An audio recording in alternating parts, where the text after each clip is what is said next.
Hey folks, I have a deck walkthrough to do for you, and I've kind of sort of given up on doing deck walkthroughs. Like they never really have been my favorite thing, but I sort of felt like so much chaos in here. I just did them, and it was like the thing to do at the time, and now it's kind of not the thing to do for me. But I've fallen in love with this deck, and I just want to talk about it and show it off, so I'm going to, because I don't really know what to make videos about lately. So this is not a new deck, and it is not even new to me in the sense that I've known about it for a while. I just never got it for some reason. Like, I think I was worried that it wouldn't be what I hoped it would be, and it's so good. So I'm so happy to share it, and I just love it. I think it's so wonderful. So this is the Rhythm and Soul Tarot, and it's sort of a roots music deck, right? So it's centered around, I'm going to use the word American, right? Because that's the common parlance, American roots music, by which, of course, we mean roots, right? Jazz, rock and roll, all of those things that emerge out of the black community in the South, as a direct response to oppression, to enslavement, to Jim Crow, right? And so the history of music is kind of the history of culture in this country. So in that way, I think it's a valuable thing for people to think about. It's also just a gorgeous work of art, and it's a really effective tarot deck. And I don't even sort of notice it being music themed. Although when I do read with it, like, I find that my readings are a little more musically, what's the word? Just sort of, I don't know. Like, if you see my blog from last week, I used this deck, or this week, and it just was talking about music and as ancestral voices, and I just thought that was really cool. And partly I just allowed myself to go there because that's the theme of the deck. But anyway, so this is La Panthère Studios, and it's an independent deck. You find them on eBay. And they are the creator of the Southern Gothic Oracles. There's a bunch. There's like 3. And actually, I was on their website and being very naughty and thinking, oh, do I want it? Because they're doing a new edition of the 2 Southern Gothic Oracles that they had already, which was the Botanicals, and I think the Objects or Places? I can't remember. And then there's another one that's coming out, which is Haunts. And so they've kind of reconfigured all 3 to make them go together. And so they're pre-ordering at a discount the new 3 decks for like $125. And I was like, ugh. But I don't use Oracle decks. So this, I did not buy that, but they're all very tempting. Really nice guidebook, really nice packaging. It's expensive. It's $50, but by mass market standards now, like, mass market publishers are starting to charge independent deck prices. I honestly think because they know that we're paying them that much for indie decks, right? Forgetting that indie decks are supporting an artist directly without the intervening of a publishing entity, and that they're usually more thoughtful and better quality. This is a gorgeous, gorgeous guidebook, and I'm not going to read through it, but what you'll want to know are that the 4 suits are changed. And so it's jazz, which is wands, blues, which is cups, axes, which is swords, and roots, which is pentacles or coins. The only one that doesn't quite work for me is axes. Like, axes make sense for swords because of axes and blades, but it's the only one that isn't a genre of music. Like, it's rock and roll. It's also the only suit that's almost all white people. Although the deck is so diverse in terms of race and age that I don't care about it. It has no sort of obvious queerness to me, but I still love this thing so much, and it is absolutely one of my all-time favorites. Even though there are a couple cards that, like, are not my fave, like, that's always the case, right?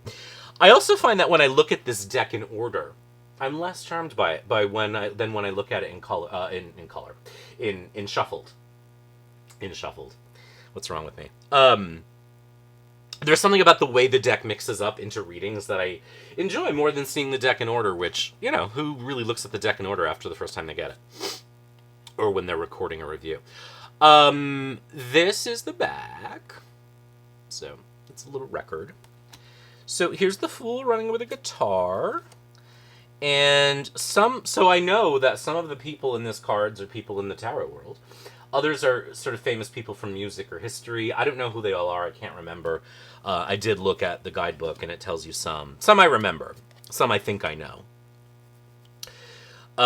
Here's the High Priestess. The Mama and Papa cards are the Emperor and Empress, and I sort of love them. First of all, the Mama card I sent to a friend of mine. I said to her, "This is what you're going to look like when you're this age," and it is. It's exactly what she's going to look like. And the Papa card I love. There's something just about the crossed legs that's just a little. The way he's sitting is just a little femme, and I just like the idea of like an older, slightly femme man as Grandpa here. I really like this preacher card too. Like it kind of sums up to me the sort of worst of religion, which the Pope frequently does too. But I don't know. There's something so cool about it, and actually he's a cutie, so I'll go in the river with you. The Lover's card is so beautiful. It actually reminds me of the movie Sinners, which I am loving. I haven't finished it yet because Benny's attention span is no bueno right now, but I'm loving it. So I have to watch things in short bursts. I mean, the Chariot's one of my birth cards. Who doesn't want a pink Cadillac? This is gorge. Passion instead of lust or strength.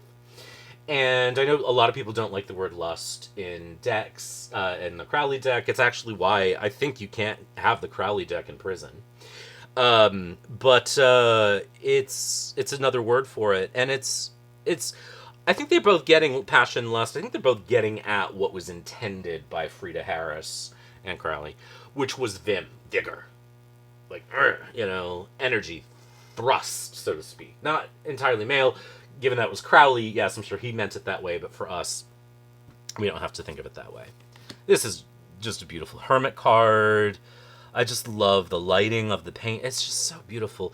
I mean, there's just not enough nice things I can say about this deck, and I keep wanting to read with it, and I keep reading with it and getting good readings. So, Wheel of Fortune. I love that it's a jukebox. I frequently don't love Wheels of Fortune, as you know, but that works. This is Mahalia Jackson. And I have mixed... I don't have mixed feelings about the painting. I have mixed feelings about Mahalia Jackson being on the Justice card. Because she was not treated with justice, right? But she kind of embodies what justice should be. And that's why I think it makes sense. And this is a card that's hard for a lot of people, because I think a lot of people recognize that justice is not real. But when you have, like, a real icon, of, like, civil rights and music as justice, then you get to read it in the way that we should be reading it, which is actual justice. This is another one. It's not my favorite. I feel like we could have had a Hanged Man. I feel like there might have been some way to do this that was more... I don't know. It just doesn't feel like the rest of the deck. But again, it's a small thing. It's fine. Hanged Man cards never really impressed me much. Love the Death card. This is giving Baron Samedi, who's one of my favorite, just divinities. That's not maybe the right word. He would be considered a baron within New Orleans voodoo. Technically a Loa, but... within a sort of specific group. But I love the Baron. He's the guardian of the cemetery. This is not... the guidebook doesn't refer to him this way, but he looks like the Baron Samedi. It means Saturday, husband of Mama Brigitte, who you know from Celtic folklore as Saint Bridget. And prior to... someone told me recently that she was the only pagan who became a saint, because it was not because she did anything, it was because she was so popular with the peoples that they were trying to take her away from.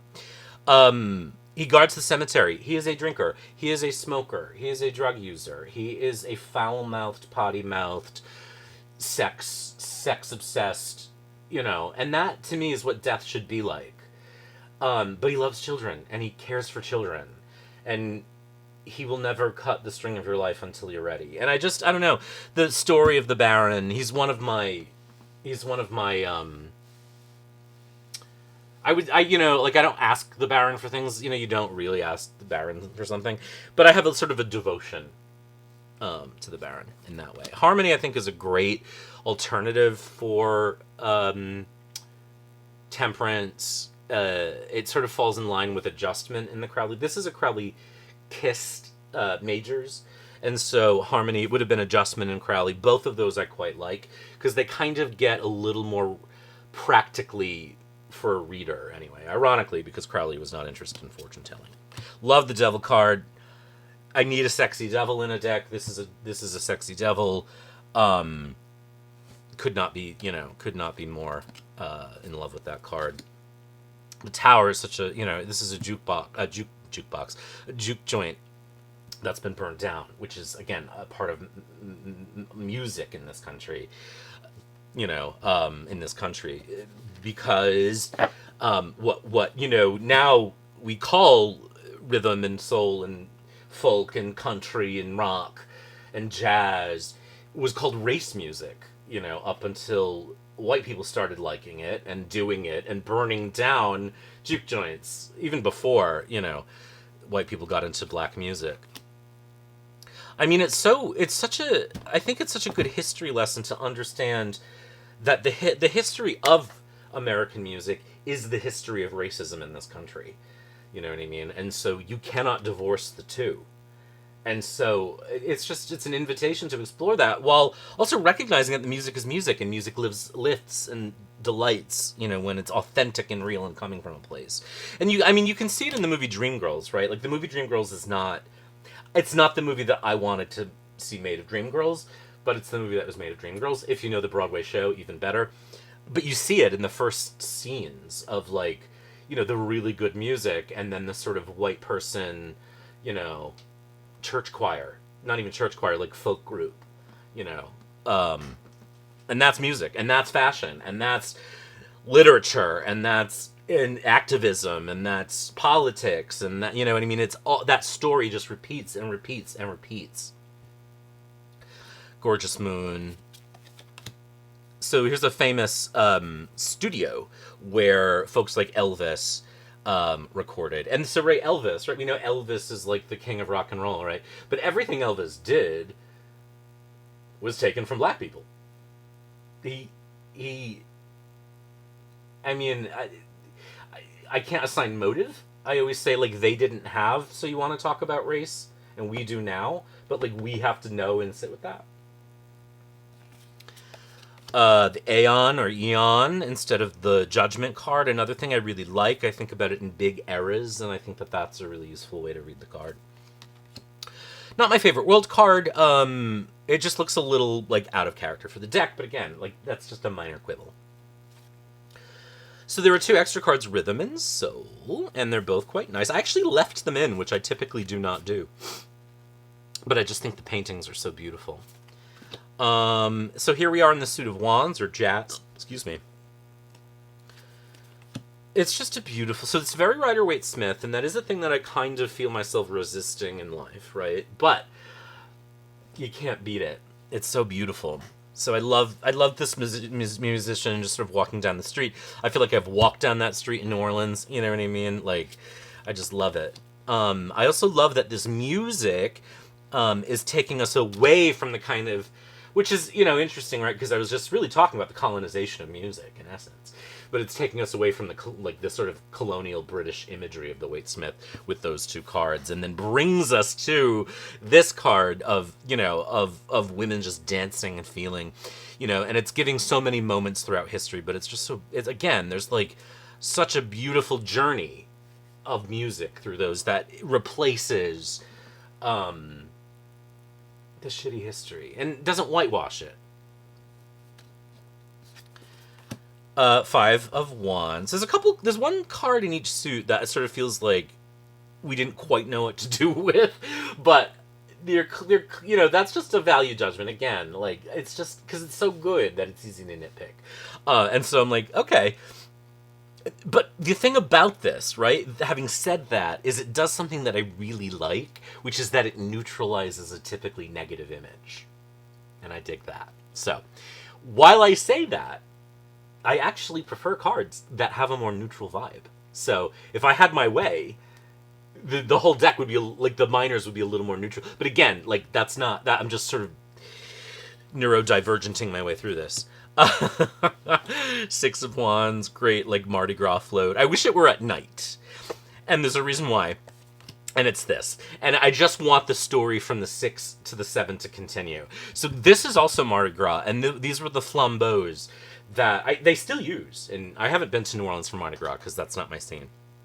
But they're these giant sort of gas torches, and they're just the coolest, and you don't see them really anywhere else. And so I kind of would have loved her being illuminated by those a little bit. Quibble. But I love this card too because I love that iconic image. There's also something really interesting about the interpretation. Excuse me. Allergies are insane. The interpretation of this light bearer. I'm going to have to get water. Sorry.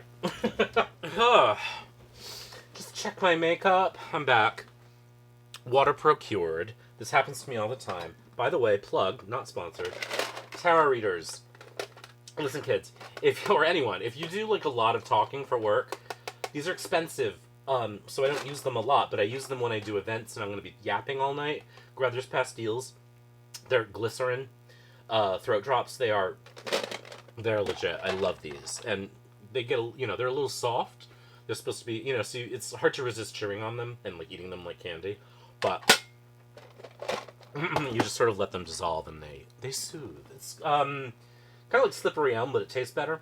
Anyway, the flambeau is sort of this light bearer, standing up against these theoretic rivals. Right, there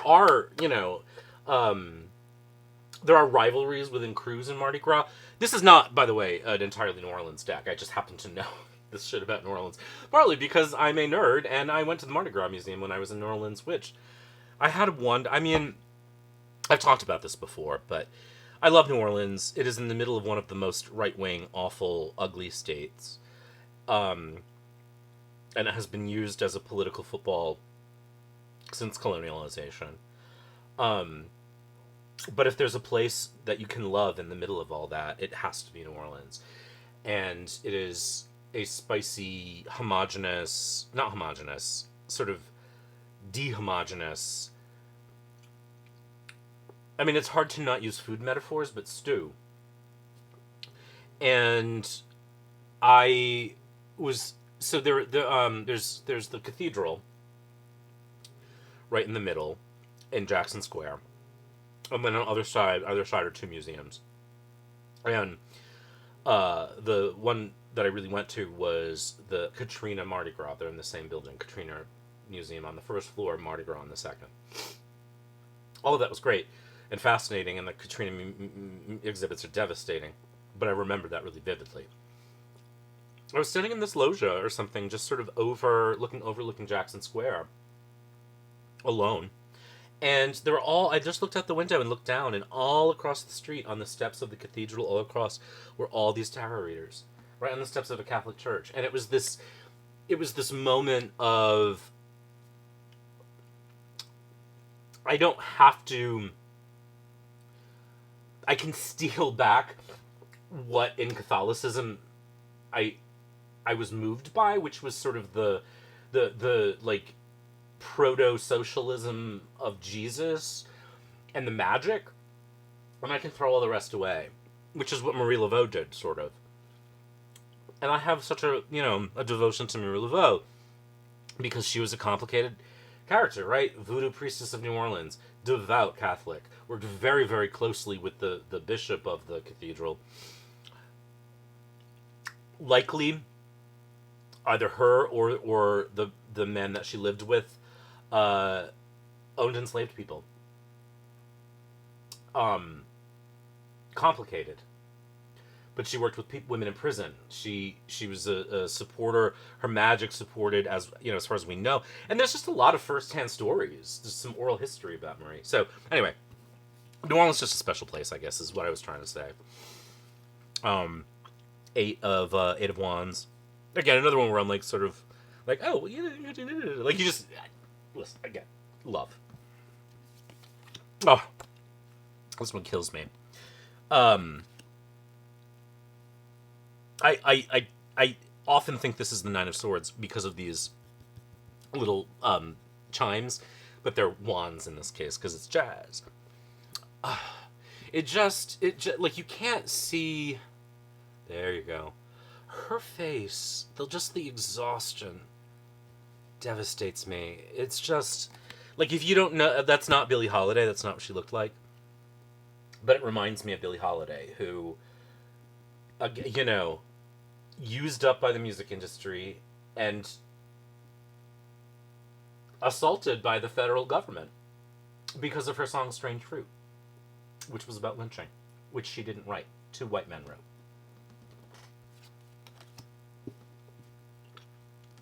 So, you know, it gives me a chance to tell these stories, but it's also a stunning deck. She's dope. These are things you can see when you go to New Orleans and when you go to Carnival and Mardi Gras around the South. So I'm talking a lot about New Orleans because that is the part of the South I know the most. I went to grad school for 4 years in Virginia. Virginians will tell you that that's the South. It's not. It's close. Not the South like this. This is Louis Armstrong's wife, who I didn't know prior to reading this guidebook. Trained musician, largely responsible for Louis Armstrong's success in many ways. Had no idea. Love this card, this Queen of Jazz, adore. If you don't know, if you're not a musical theater nerd, there's a musical running on Broadway right now, which I've loved for a while, and I got to see it. Not, sadly, with the actor I'm about to mention, but everyone I saw was incredible. Hadestown. Shockingly, a New Orleans jazz-themed festival of Hades and Persephone and Eurydice and Orpheus. A kind of mashup of those 2 tales. Excuse me. And the original actress who played Persephone, Amber Gray, they dressed her in different colors, but the dress that they gave her, and she had, like, her hair was so good. Like, just look her up. Just look up Amber Gray, Hadestown.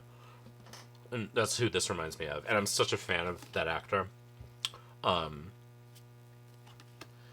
Blues are cups. I'm just going to move a little more quickly because I've been yapping. Love these cards. Love, like, the humanity. Love the physicality. Love the joy. Love the dancing. Love the spirit, right? Love the music. The music of the images. It's funny, I'm not a Southerner. I've grown up in the Northeast my entire life. I've spent a lot of time in, like, D.C., Virginia, and I know it's the South, but it's just a different thing. It's a different energy. When you get, like, a state lower, it's just, you feel it as you're driving through it. But I have an affinity,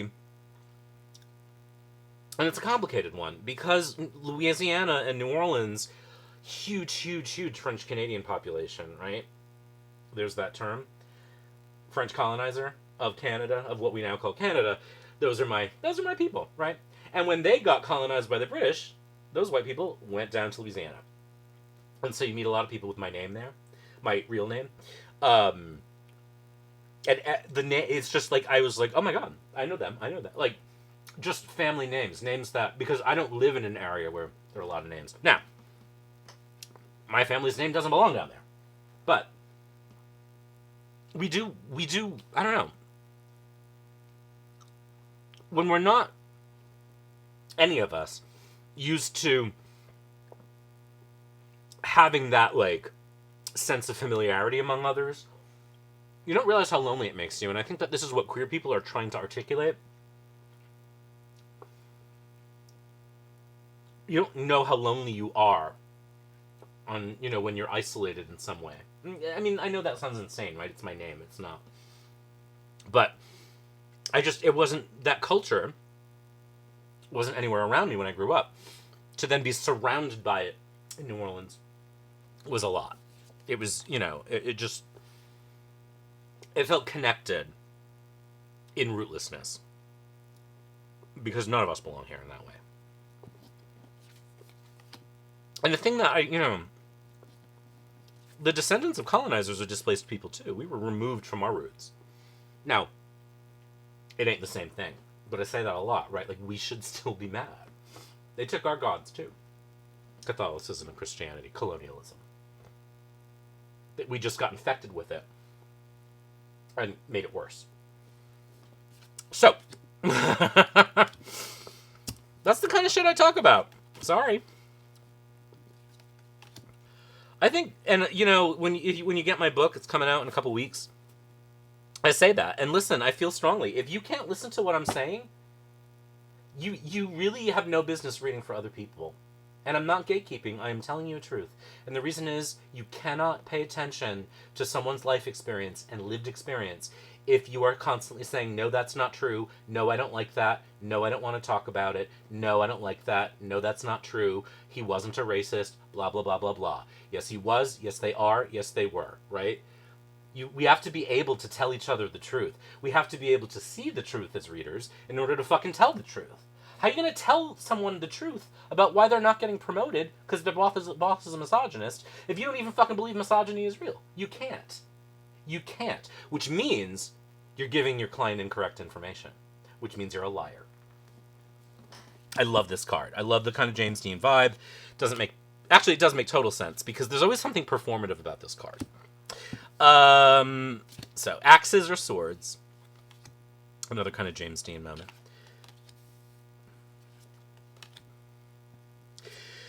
They made this axes suit a little less a little sad. It's got sadnesses, but it's a little less sad than Wade Smith. And you know, when you see a broken guitar, it's like, yeah, it could be an accident, but it could be like, fuck yeah. So,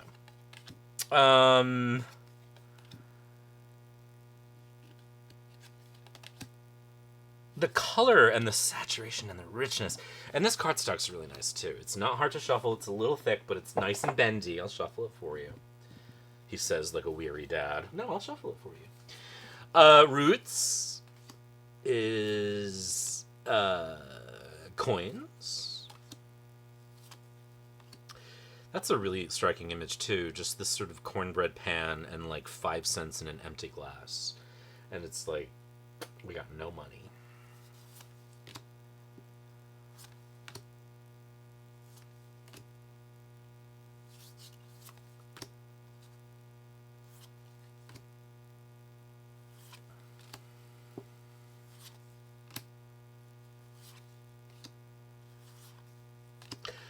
There you are. So let me just shuffle and lay them out. And I just, again, like, I just feel so happy that I pulled the trigger on this deck. Like, I had hemmed and hawed, and then a friend of mine was like, oh, you know what I ordered that you should be interested in? And she said, the Rhythm and Soul Tarot. And I said, remind me what that is? And she sent me the picture, and I was like, oh, you got to tell me how that is, because I've been pussyfooting around on that one. And she said, do you not like it? I'm like, no, I haven't really looked too much at it because I'm scared I'm going to be disappointed by it. And so we were hanging out and she brought it over, and within 5 cards I was like, get the phone, order the deck, doesn't matter that I'm broke, you know, and I did, and it's here, and I love it. So, I don't know. Like, I guess what I was about to say earlier with themed decks, you know, and this is a themed deck, I actually forget that this is themed, because it's so good. I have to hurry because it's going to cut out on me. If I do cut out on this, I'll just throw a picture in because I don't want to record an outgoing message, so I'll just finish up here if this cuts out because it's heading on 30 minutes. Themed decks, when they succeed, elevate the theme and tarot. Themed decks, when they don't succeed, kind of diminish both. This, to me, is one that elevates both. So, or not, maybe it doesn't elevate music, but I think they wed. Yeah, why not? It elevates music in a way that it hasn't been used in divination, to my knowledge. So there you go. There it stopped. Of course it did. Anyway, I won't lay any out. You can see how nice it's shuffled, though. I'll just finish up here. So thank you for joining me on this chaos. Take care, be well, and this is the Rhythm and Soul Tarot. Hope you enjoyed the video. Modern Fortune Teller's Field Guide coming out 10/7. Get your pre-orders in. It helps writers. Take care, be well, and we'll talk soon.